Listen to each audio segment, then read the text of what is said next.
Hello everyone. ఇప్పుడు మీరు చూడబోయే ఈ వార్త మనల్నందరినీ కూడా అప్రమత్తం చేస్తుంది. చిన్న పెద్ద అన్న తేడా లేకుండా ప్రతి ఒక్కరూ ఈ వార్తను తెలుసుకోవాలి. ముఖ్యంగా మీ పిల్లల్ని అప్రమత్తం చేయండి.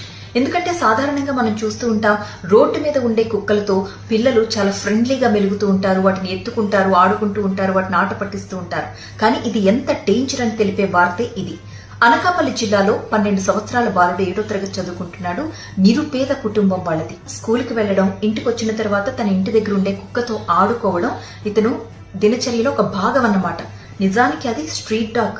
అయితే ప్రతిరోజు కూడా ఆ బాలుడు వచ్చేసే టైంకి ఆ కుక్క పరుగులు పెట్టుకుంటూ వచ్చి ఆ పిల్లాడి మీదకి ఎక్కడం, ఆ పిల్లాడు కూడా దాన్ని ఎత్తి గిరగిరా తిప్పుతూ దాన్ని ముద్దులు పెట్టుకోవడం, ఇలా చేస్తూ ఉండేవాడు. విపరీతమైన ప్రేమ ఆ పిల్లాడికి కుక్కలంటే. అయితే ఎప్పుడు జరిగిందో ఎలా జరిగిందో ఆ పేరెంట్స్ కి కూడా తెలియదు. ఆ బాలుడి ఒంటి మీద కుక్క ఘాట్లున్నాయి. నిజానికి ఆ పిల్లాడు కూడా వాటిని గుర్తించాడో లేదో.